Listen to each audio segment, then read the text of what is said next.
देखिए, आप लोगों ने कल परावैद्युत पदार्थ का ध्रुवण, परावैद्युत सामर्थ्य और भंजक विभवांतर तक पढ़ा था। और आज टॉपिक आपका रहेगा इलेक्ट्रिक कैपेसिटेंस, वैद्युत धारिता। वैद्युत धारिता के बारे में आपको बताया था कि किसी चालक, हमारे पास कोई यदि कंडक्टर है तो उसके आवेश धारण करने की क्षमता को वैद्युत धारिता कहते हैं। ठीक है, देखिए, जिस प्रकार से कोई हमारा बर्तन है, पात्र है, वो एक निश्चित मात्रा तक ही उसमें द्रव आ सकता है, उसी प्रकार हमारे जो कंडक्टर होते हैं इन पर एक निश्चित मात्रा तक ही आवेश इनको दिया जा सकता है। और वो मात्रा किससे निर्धारित होती है? वो आवेश की मात्रा निर्धारित होती है किससे? चालक की कैपेसिटेंस से, कैपेसिटी से निर्धारित होती है वो कितना आवेश ग्रहण कर सकता है। ठीक है, तो किसी चालक के आवेश धारण करने की क्षमता को धारिता कहते हैं। तो यहाँ पर आप लिख भी सकते हैं, किसी चालक के आवेश धारण करने की क्षमता को धारिता कहते हैं। धारिता कहते हैं। देखिए, जो धारिता है ये चालक की एक गुण है, एक लक्षण है। जिस प्रकार से कोई हमारे पास वायर होता है तो वायर से करंट फ्लो करता है, वायर करंट के मार्ग में रुकावट उत्पन्न करता है और उस रुकावट को रेजिस्टेंस बोलते हैं। लेकिन ये बात ये आ जाए कि वो कितनी रुकावट उत्पन्न करता है। ठीक है, यदि ये बात पूछी जाए कि कोई चालक तार धारा प्रवाह के मार्ग में कितनी रुकावट उत्पन्न करता है तो हमें जरूरत पड़ती है कि उस रुकावट की वैल्यू क्या है। जैसे आप रेजिस्टेंस को डिफाइन करते हैं R=V/I, विभवांतर और धारा के अनुपात से। ठीक है, उसी प्रकार कोई चालक कितना आवेश धारण कर सकता है तो ये बात जब बताएंगे तो हमें धारिता की एक मान लेना पड़ेगा। ठीक है, और वो धारिता को हम किस प्रकार परिभाषित करते हैं, उसके फार्मूले को किस प्रकार लिखते हैं, तो उस पर थोड़ा ध्यान दीजिए। देखिए, किसी भी प्रकार का हमारे पास चालक हो, कैसा भी आकार हो चालक का, और उसको हम कोई आवेश प्रदान करें, मान लीजिए क्यू आवेश प्रदान किया आवेश चालक को। ठीक है, तो किसी चालक को आवेश प्रदान करने पर उसके विभव के मान में वृद्धि होती है। ठीक है, अब यदि हमने चालक को क्यू आवेश प्रदान किया तो इसका विभव मान लीजिए हो गया V। ठीक है, चालक को थोड़ा आवेश और ज्यादा प्रदान करें तो विभव और ज्यादा बढ़ जाएगा। ठीक है, इसका मतलब ये हुआ कि चालक को जो दिया गया आवेश है उसके विभव के अनुक्रमानुपाती होता है। ठीक, चालक को आवेश दोगे विभव बढ़ेगा, आवेश दोगे विभव बढ़ेगा। तो Q अनुक्रमानुपाती V, यहां से अनुक्रमानुपात का चिन्ह हटाकर एक नियतांक लेते हैं C। ठीक है, जहां C एक नियतांक है, जहां C एक नियतांक है जिसे चालक की धारिता कहते हैं, जिसे चालक की धारिता कहते हैं। ठीक है, तो आप यहां से देख सकते हैं, यदि हम C का मान निकालें तो C इक्वल टू क्या आ जाएगा? Q/V। देखिए, किसी चालक के लिए C का मान एक निश्चित होता है।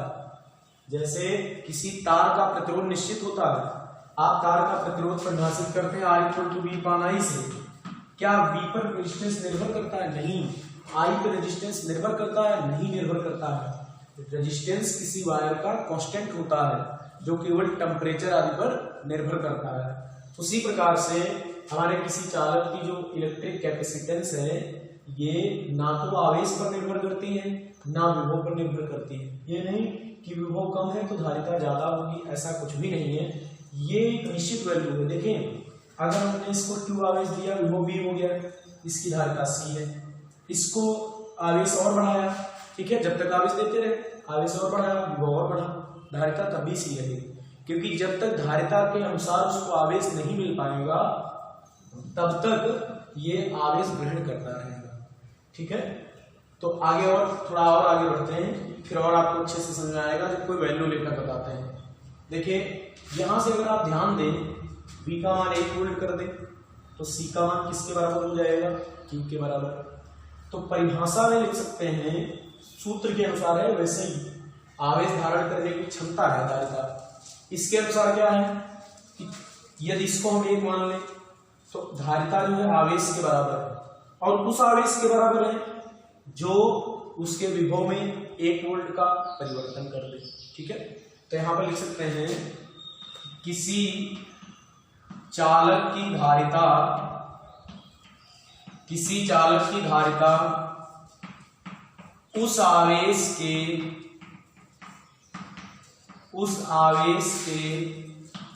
तुल्य होती है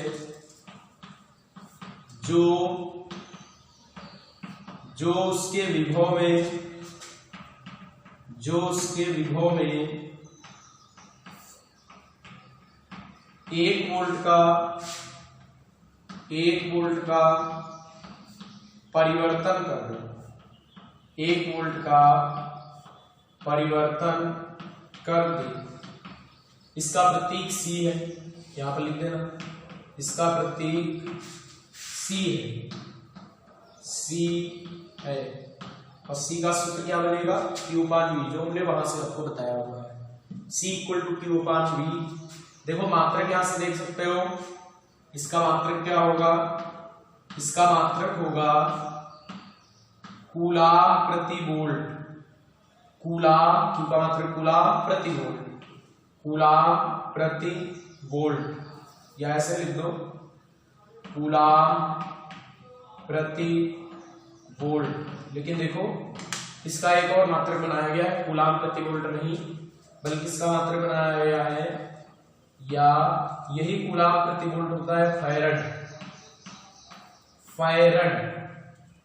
ठीक है, इसका मात्रक कूलाम प्रति वोल्ट या फैरड है।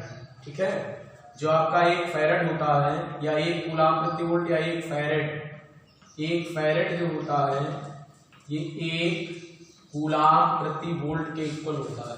ठीक, 1 फैरड इक्वल टू क्या होता है, 1 कूलाम प्रति वोल्ट। अब यहां से इसका देखो, ये आपकी जो क्वांटिटी है अदिश स्केलर क्वांटिटी है, और इसकी विमा भी आप निकाल सकते हैं। कूलाम की विमा 80 रख देंगे, वोल्ट की विमा रख देंगे mL2T-3A-1, इसकी विमा निकल आएगी। ठीक, और ये कैसी क्वांटिटी है, यह एक अदिश राशि स्केलर क्वांटिटी है। ठीक है, ठीक है, देखो ये जो फैरड होता है ये कैपेसिटेंस का बहुत बड़ा मात्रक है, इसीलिए इसके छोटे छोटे मात्रक चलते हैं। ठीक, जैसे आपका चलता है 1 माइक्रोफैरड। 1 माइक्रोफैरड का अर्थ होता है 10⁻⁻6 फैरड। हमारे पास अगर 1 माइक्रोफैरड है, 1 माइक्रोफैरड धारिता तो 10⁻⁻6 फैरड। इसी प्रकार एक और चलता है 1 पिकोफैरड। 1 पिकोफैरड में होते हैं 10⁻12। ठीक है, इतना तो आप धारिता के बारे में लिख सकते हैं। अब थोड़ा इस पर और ध्यान दीजिए कि वैसे तो आवेश धारण करने की क्षमता है धारिता, लेकिन फिर भी फार्मूले में आपके क्या आया हुआ है, V। थोड़ा सा ध्यान आप दे देना और ये समझ में आ जाएगा। देखिए आप जरा सोचो कि हम अनंत पर हो कहीं पे, ठीक है, अनंत की स्थिति से किसी आवेश को चालक तक लेकर आ रहे हैं। तो अनंत से किसी आवेश को जो चालक, मान लीजिए आप पहले चालक पर dq आवेश लेकर आए, ये सब हटा दीजिए, चालक पर dq आवेश लेकर आए। ठीक, dq आवेश, देखो इस चालक पर कोई आवेश नहीं है और अनंत से हम dq आवेश लेकर आए तो ये चालक बहुत आसानी से ये आवेश रख लेगा। ठीक, तो ये dq इसने रख लिया, पॉजिटिव आवेश। फिर क्या हुआ, हम फिर दूसरा dq लेकर आ रहे, फिर एक और dq लेकर आए, इधर बढ़े। जब एक और dq इधर लेकर आएंगे तो इस चालक पर पॉजिटिव चार्ज है और एक धनात्मक आवेश को हम लेकर आ रहे हैं, एक धनात्मक आवेश को लेकर आ रहे हैं और एक धनात्मक आवेश इस पर पहले से है, तो ये आवेश, ये चालक क्या करेगा, इस वाले चालक को प्रतिकर्षित करेगा। ठीक, और जब ये प्रतिकर्षित करेगा तो इस आवेश को रखने में यहां पर हमें कुछ कार्य करना पड़ेगा। ठीक है, और कुछ कार्य करना पड़ेगा, तो वो कार्य मान लीजिए कितना है, W। मान लीजिए सूक्ष्म कार्य dW है, सूक्ष्म आवेश जो है dQ, तो वो क्या होगा V। अनंत का 0 होता है, यहाँ का सीधे लिख दिया जाएगा, V = dW में क्या हो जाएगा, dQ। ठीक, अब जब ये और आ जाएगा, ठीक, फिर क्या होगा, फिर हम आवेश को और लेकर आएंगे और इधर बढ़ाएंगे, फिर हमें और ज्यादा कार्य करना पड़ेगा, इसका विभव फिर बढ़ेगा। इसका मतलब ये हुआ कि जितना हम इसको आवेश देंगे उतना ही इसका विभव क्या होता जाएगा, बढ़ता जाएगा, विभव बढ़ता जाएगा। आवेश देते रहेंगे और विभव आपका क्या होगा, बढ़ता रहेगा। ठीक, तो जब हम इस चालक को आवेश प्रदान करेंगे तो आवेश प्रदान करने में हमें इस चालक और आवेश के बीच लगने वाले प्रतिकर्षण बल के विरुद्ध कुछ कार्य करना पड़ेगा। ठीक, वो आगे कार्य की भी गणना करेंगे। वो कार्य जाएगा कहाँ, तो वो कार्य आपको बता दें, वो कार्य चालक की वैद्युत स्थितिज ऊर्जा के रूप में संचित हो जाएगा, जो हम आपको डिफाइन करेंगे, आगे बताएंगे। कोई हमारा आवेशित चालक है तो इसकी वैद्युत स्थितिज ऊर्जा कितनी होगी। ठीक, तो धारिता को आप इस तरह से परिभाषित कर सकते हैं। ठीक, वैसे आपको बता दें कि धारिता जो है V और Q पर निर्भर नहीं करती है, लेकिन सूत्र में V आया हुआ है। देखो, किसी चालक का विभव जितना कम से कम होगा उसकी धारिता उतनी ज्यादा होगी, मतलब जितना कम विभव होगा उतना ज्यादा धारिता रहेगी। ठीक, और जितना कम विभव इस चालक का हो पाएगा उतना ज्यादा हम आवेश इसको संचित कर सकते हैं, इस पर आवेश को ला सकते हैं। ठीक, तो धारिता उसकी थोड़ी ज्यादा रहेगी, लेकिन एक निश्चित वैल्यू के अनुसार, एक निश्चित कंडीशन में पहुंचेंगे तो धारिता उसकी कांस्टेंट है, चालक की धारिता जो है निश्चित रहेगी। तो ये आप क्या है, वैद्युत धारिता। अब हमारे पास क्या होता है, भिन्न भिन्न शेप वाले चालक होते हैं, भिन्न भिन्न आकारों वाले चालक होते हैं। सबसे पहले आपके पास आता है स्फेरिकल कंडक्टर, गोली चालक। ठीक है, स्फेरिकल कंडक्टर भी कह सकते हैं, स्फेरिकल कैपेसिटर भी कह सकते हैं। कैपेसिटर आपको बता दें कि जो युक्तियां ऊर्जा का संचय करती हैं, जो युक्तियां आवेश को इकट्ठा करती हैं, देखो आवेश इकट्ठा होगा तो ऊर्जा इकट्ठी होगी, तो उनको कहते हैं हम कैपेसिटर। आगे वो आएगा पढ़ने को, जिस संधारित्र आप बोलेंगे। ठीक, यहाँ पर अभी हम चालक को लेकर चले, लेकिन चालक पर भी चूंकि आवेश जमा किया जा सकता है तो गोल चालक को भी हम ये कैपेसिटर ही कह सकते हैं। ठीक, तो बात आगे बढ़ती है कि गोलाकार चालक की धारिता, गोलाकार चालक की धारिता, ध्यान दीजिए, गोलाकार चालक की धारिता का, या हमारे पास उसको हम गोली स्फेरिकल कैपेसिटर भी कह सकते हैं। ठीक, लेकिन आगे थोड़ा और पढ़ेंगे, ये पैरेलल प्लेट कैपेसिटर पढ़ेंगे, समांतर प्लेट संधारित्र। ठीक, वो आपके कोर्स का भी बहुत अच्छा टॉपिक है, लेकिन इस पर भी आधारित जो हम बताने जा रहे हैं, गोलाकार चालक की धारिता, इस पर भी आपके न्यूमेरिकल होते हैं। गोलाकार चालक की धारिता, ठीक है, गोलाकार चालक की धारिता कैसे निकालेंगे, ध्यान दीजिए। हमारे पास मान लीजिए गोलाकार चालक है, ठीक है, गोलाकार चालक जिसकी रेडियस आप मान लो रेडियस इसकी r है। ठीक, और इसको हमने Q आवेश प्रदान किया, तो जब इसको हम आवेश प्रदान करेंगे तो इसका कुछ ना कुछ विभव हो जाएगा।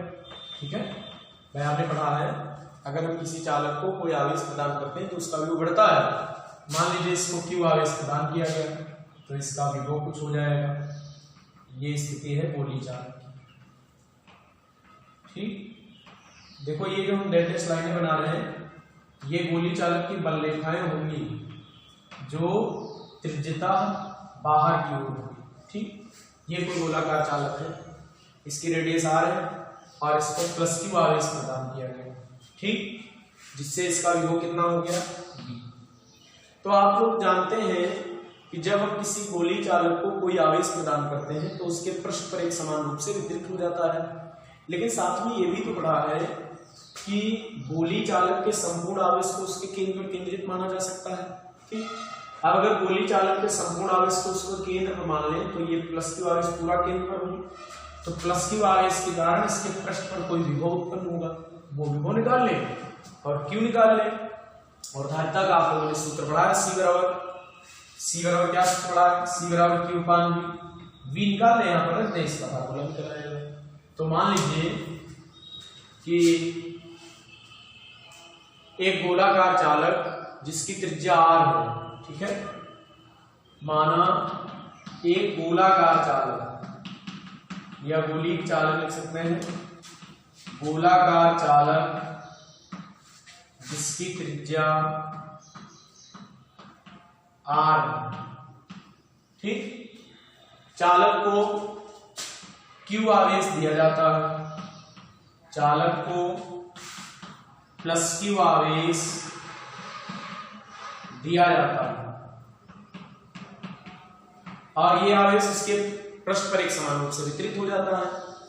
तो चालक के संपूर्ण आवेश को उसके केंद्र पर केंद्रित मान सकते हैं। ठीक है, तो लिखेंगे गोली चालक के या चालक के संपूर्ण आवेश को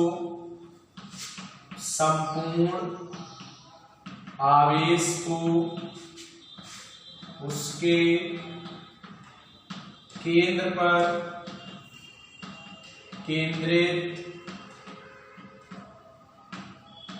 माना जा सकता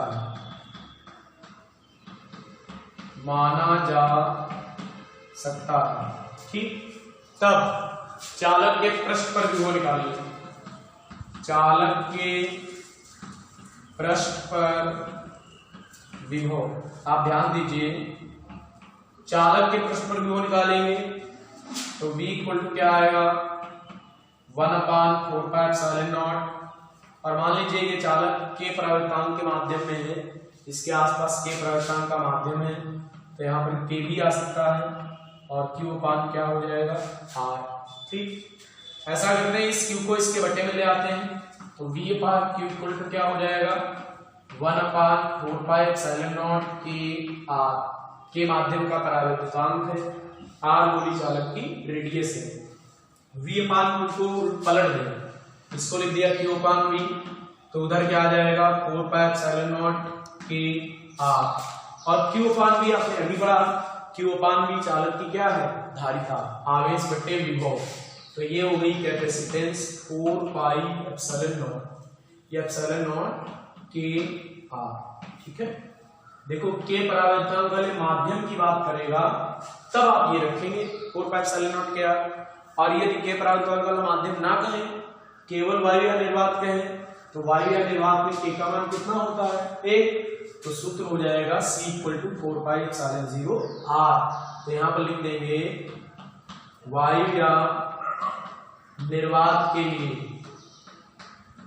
k इक्वल टू कितना, 1, k इक्वल टू 1 रखेंगे तो c, इसकी धारिता को c0 या c0 मान लें, तो ये हो जाएगा 4πε0 k का मान 1 हो जाएगा, तो ये वायु या निर्वात में फार्मूला ये हो जाएगा। ठीक, भाई k का मान 1 रख देंगे, तो किसी चालक की, गोलाकार चालक की धारिता आप देख सकते हैं, ना तो चालक के आवेश पर निर्भर कर रही है, ना चालक के विभव पर निर्भर कर रही है, केवल निर्भर कर रही है रेडियस r, गोली चालक की त्रिज्या r पर निर्भर कर रही है। तो c इक्वल टू 4πε0 kr या c0 इक्वल टू 4πε0 r वायु या निर्वात में। अगर हम c और c0 में संबंध निकाल दें, देखो c अपान c0 कर दें तो c का मान 4πε0 kr अपान में रख देंगे 4πε0 r, सब कट जाएगा तो c बराबर आ जाएगा kcd। ठीक, मतलब किसी माध्यम में जो किसी चालक की धारिता होती है वो वायु में धारिता का k गुना होती है, और देखो निर्वात या वायु की बात करें तो k 1 है तो सब जगह v सेम हो जाएगी। ठीक, तो c इक्वल टू kc0, और जो आपने ये रिलेशन निकाला है, ये रिलेशन केवल इसके लिए नहीं बल्कि आपके सभी चालकों के लिए सत्य है। मतलब अगर आप पैरेलल प्लेट कैपेसिटर पढ़ेंगे, समांतर प्लेट संधारित्र, उसकी धारिता निकालेंगे तो ये बात उसके लिए भी आपकी वैलिड है, बिल्कुल सही है। ठीक है, तो इस प्रकार आप कैपेसिटी को कैलकुलेट कर सकते हैं। अब अगर हम आपसे पूछें, देखो आपसे पूछे, ध्यान देना थोड़ा, कि एक हमारे पास गोलाकार चालक है जिसकी त्रिज्या 1 मीटर है, उसकी धारिता बताओ। ठीक है, उसकी धारिता बताओ। एक गोलाकार चालक जिसकी त्रिज्या 1 मीटर है, उसकी धारिता ज्ञात करो। देखिए यहां पर क्वेश्चन लिख रहे हैं, आपका क्वेश्चन क्या है, एक गोलाकार चालक की त्रिज्या 1 मीटर है, उसकी धारिता ज्ञात करो, उसकी धारिता ज्ञात करो।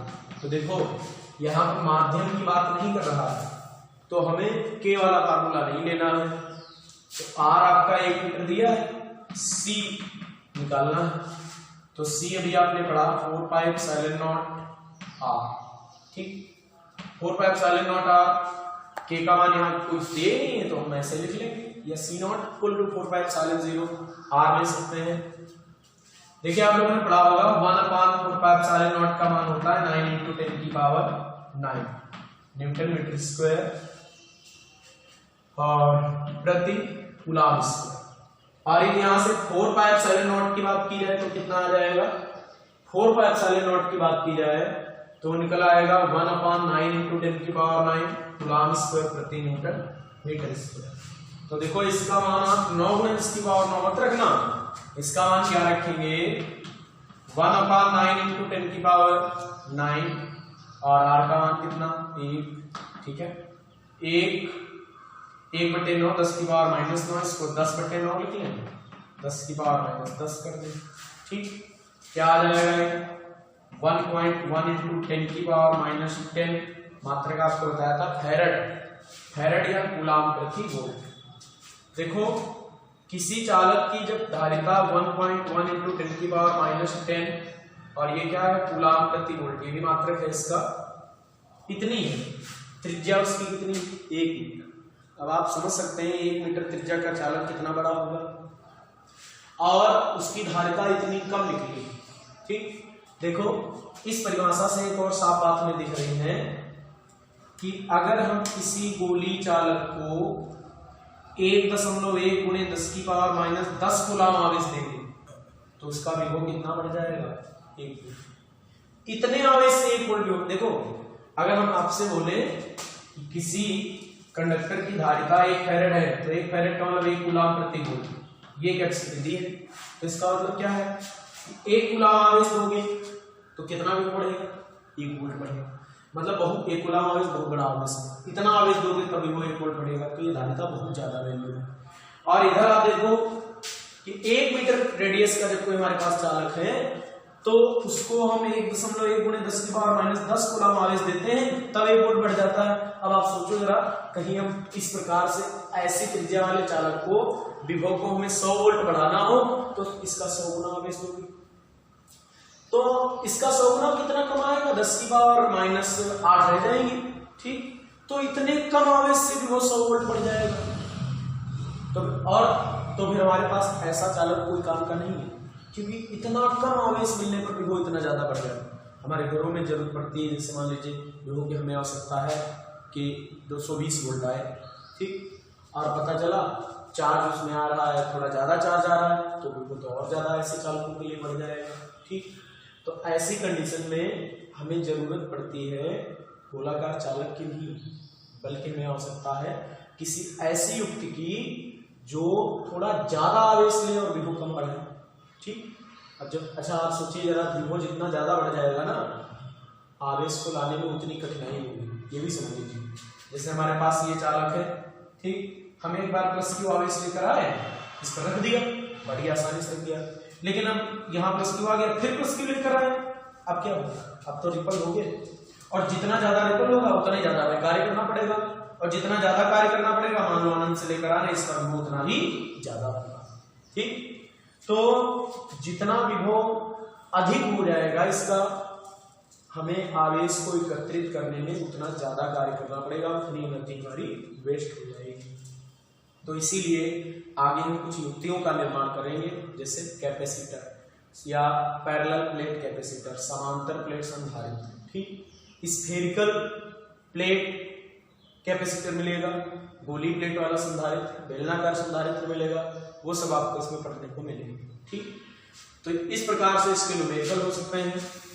अब आगे बढ़ते हैं, एक छोटा सा टॉपिक है, ठीक है, आज उतना ही रहेगा, एक टॉपिक को और लेकर समाप्त करते हैं। देखिए कि क्वेश्चन है, किसी चालक को आवेशित करने में किया गया कार्य। जब हम किसी चालक को आवेशित करते हैं तो हमें कार्य का फार्मूला निकालना है, ठीक। किसी चालक को आवेशित करने में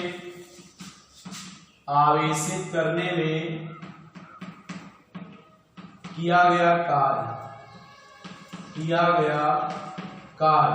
और इसी बात को आप लिख सकते हैं या वैद्युत स्थितिज ऊर्जा, मतलब या लिख सकते हैं आवेशित चालक की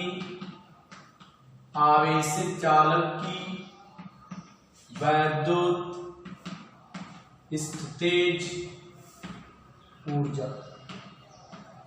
एक ही बात है, दोनों को पूछा जाए तो आप एक ही जैसा करेंगे। ये आप निकाल किसी कंडक्टर के लिए रहे हैं, लेकिन ये बात वैलिड होगी कैपेसिटर के लिए, चाहे जैसा कैपेसिटर हो, ठीक। तो देखिए पहली बात आप समझ लीजिए, कार्य क्यों करना पड़ा। अब आप सोचो जरा, हमारे पास ये कोई चालक है किसी भी आकार का, हमसे कोई मतलब नहीं, ठीक है, और हम क्या करें कि आवेश को लेकर आए। मान लीजिए कि हमने इसको प्लस क्यू आवेश प्रदान कर दिया, आवेश इस पर लाए प्लस क्यू, तो चालक को आवेश देने पर उसका विभव बढ़ेगा। मान लीजिए इसका विभव कितना हो गया, V। धारिता कितनी होगी, धारिता इसकी होगी C equal to Q upon V। धारिता इसकी होगी C equal to Q upon V। अब थोड़ा और आगे बढ़े, देखो हमने बताया धारिता कांस्टेंट है, तुम आवेश दोगे विभव बढ़ेगा, लेकिन धारिता पर कोई इफेक्ट नहीं पड़ेगा, धारिता कांस्टेंट रहेगी। अब आप सोचो कि हमने एक बार इसको प्लस क्यू आवेश दिया, फिर हमने क्या किया, प्लस डी क्यू आवेश इस पर लेकर आए।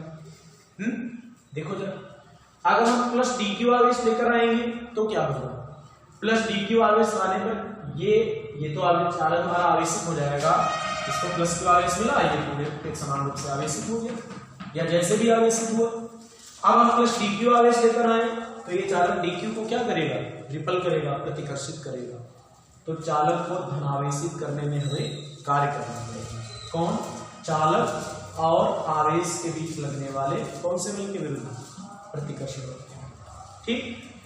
अच्छा यही बात और होती है, जैसे ऋणा, इसको ऋणावेशित करते, जैसे यहाँ सब ऋणावेश देते, माइनस क्यू आवेश लाते, फिर माइनस डी क्यू लेकर आते, तभी तो रिपल्सन लगता, आकर्षण बल, वो प्रतिकर्षण बल लगता, मतलब धनावेशित की प्रक्रिया में भी कार्य करना पड़ेगा। अब सोचिए आप कि ये चालक है, इसको पहले हम ऋणावेशित कर ले, मतलब माइनस क्यू आवेश लेकर आए, इसको ऋणावेशित कर दिया, फिर माइनस डी क्यू आवेश और लेकर आए, तो इसके बीच में सब लगेगा, प्रतिकर्षण लगेगा। तो प्रतिकर्षण बल लगेगा तो हमें क्या करना पड़ेगा, कार्य, और जो कार्य हमें करना पड़ेगा वही इसकी वैद्युत स्थितिज ऊर्जा के रूप में एकत्रित हो जाएगा, संचित हो जाएगा। वो कार्य जाएगा कहाँ, तो वो कार्य वैद्युत स्थितिज ऊर्जा के रूप में संचित हो जाएगा। तो आप पहले तो इसको लिख सकते हैं कि किसी चालक को आवेशित करने में बाह्यकर्ता द्वारा किया गया कार्य चालक की वैद्युत स्थितिज ऊर्जा के रूप में संचित हो जाता है, ठीक। लिख लेंगे, किसी चालक को आवेशित करने में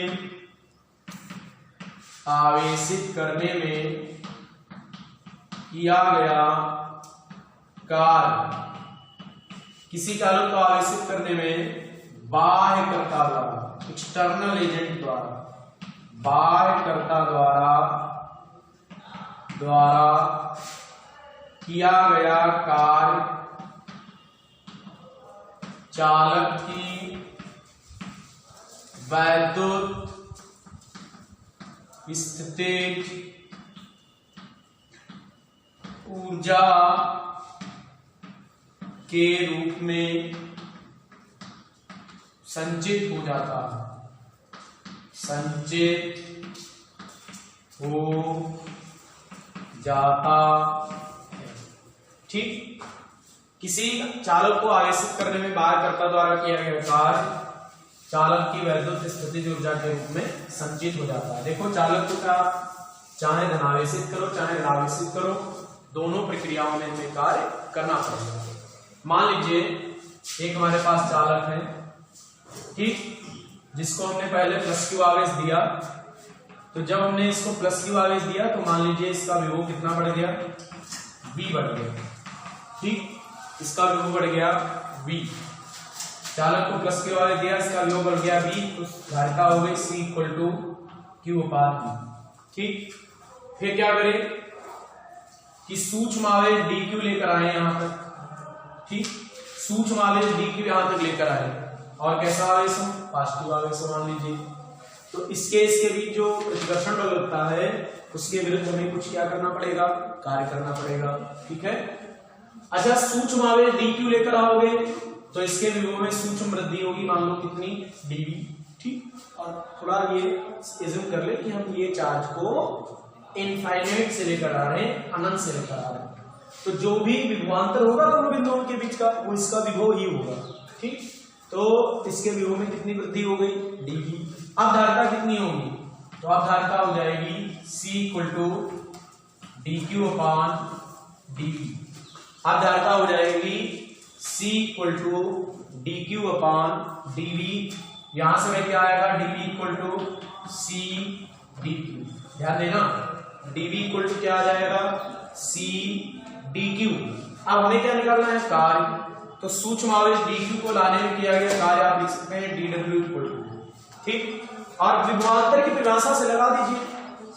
विभवांतर की परिभाषा क्या है, विभवांतर की परिभाषा है कि अनंत से किसी आवेश को लाने में किया गया कार्य, या अनंत से किसी आवेश को लाने में किया गया कार्य जो है, कार्य और कार्य में आवेश से भाग कर दें तो हमें ज्ञात हो जाता है अनंत। अनंत से लाएंगे तो यहाँ का विभवांतर मिल जाएगा, और अनंत पर विभव को जीरो मानते हैं तो सीधे यहाँ का विभव मिल जाएगा। तो डी डब्ल्यू आपने विभवांतर की परिभाषा पढ़ी है, या विभव की परिभाषा से लिख सकते हैं V equal to D W upon D Q. ठीक, विभव बराबर आवेश बटे में क्या, कार्य। तो डी डब्ल्यू यहां से क्या आ जाएगा, डी डब्ल्यू बराबर आ जाएगा V डी क्यू। यहां पर ये V और क्या आ जाएगा, डी क्यू, और V का मान इससे निकाल के रख लो।